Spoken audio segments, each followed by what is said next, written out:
Il y a quelque temps de ça, j'étais tranquillement en train de glander sur un réseau social, quand tout d'un coup j'ai eu droit à un statut qui parlait du prochain film de The Flash prévu pour 2018.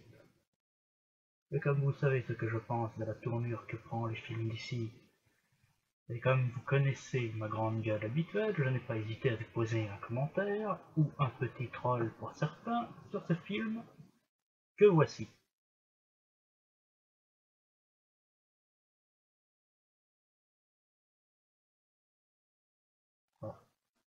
Un commentaire complètement anodin qui aurait dû passer inaperçu, seulement voilà. La seconde d'après, j'ai eu droit à toute une armée de fanboys de DC qui m'ont sorti des commentaires du genre. Mais attends, t'as même pas vu le film, t'as même pas vu la bande-annonce quoi. Comment tu peux juger? T'as même pas vu ce qu'allait donner Ezra Miller dans le film. Comment oses-tu le critiquer? On a même un qui m'a cité Jean Cocteau. Le drame de cette époque, c'est que la bêtise a pris à penser. Hein? Voyez-vous, le problème, c'est pas que Ezra Miller sera ou sera pas un bon Flash, c'est que Ezra Miller est sûrement l'acteur le moins crédible en Flash de cette putain de planète. Pour que vous voyez bien,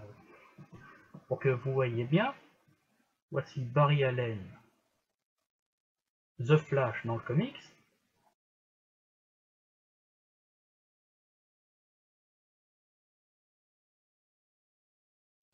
Et voici Ezra Miller.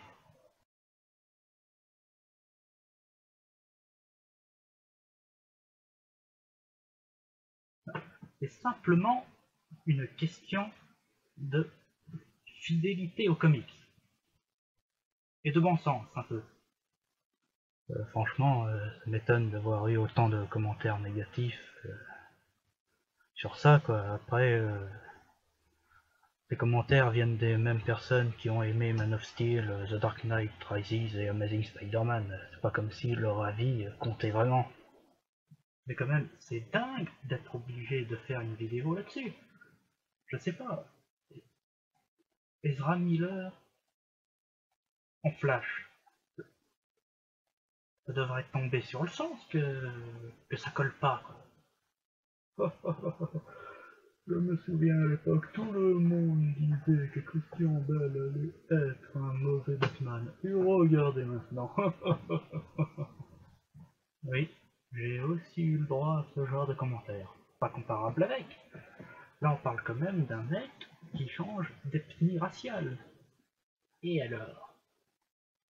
Ils font juste évoluer l'image souvent trop lisse des personnages de comics. Beaucoup trop blonds, beaucoup trop musclés, beaucoup trop parfaits. Encore une fois, ce n'est pas le sujet. Et bien souvent, ce genre d'innovation n'en est en fait pas du tout une. Par exemple, Halle Berry en Catwoman. C'était juste parce que c'était une actrice qui avait la cote à cette époque, et donc ils lui ont fait jouer dans ce futur blockbuster. Idem pour Jessica Alba dans le film des 4 Fantastiques. Et dans le reboot des 4 Fantastiques d'ailleurs, si la Torche Humaine était black, c'était juste pour éviter la comparaison avec le précédent film. Que des chefs-d'œuvre du 7e art. Pour Ezra Miller en Flash, ça m'a l'air d'être la même chose. Ils font juste ça pour se différencier de la série télé, ce qui est très con d'ailleurs puisque le Flash de la série télé ne ressemble absolument pas au Flash du comics non plus. Après, ce qu'on m'accuse de plus, c'est de juger le film avant de l'avoir vu. En gros, de critiquer Ezra Miller sans avoir vu sa performance. Mais c'est pas le problème, encore une fois. Je vais même vous dire, si le film Flash, même si le film Flash est une tuerie, que Ezra Miller fait une prestation de malade, il restera pas crédible en Flash. pour la dernière fois. C'est une question de fidélité. En tant que fan, j'ai pas trop envie que Flash soit un sosie asiatique de Michael Jackson.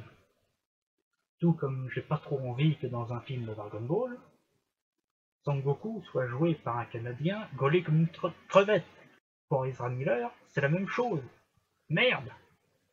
Et si le film Flash est une merde, ça ne fera que confirmer ce que je dis. On a quand même le droit d'exiger un minimum de respect envers le comics, sans avoir une bande de fanboys de Man of Steel qui viennent te reprocher ton manque d'objectivité. Surtout que, bien souvent, ils gênent pas pour critiquer Marvel.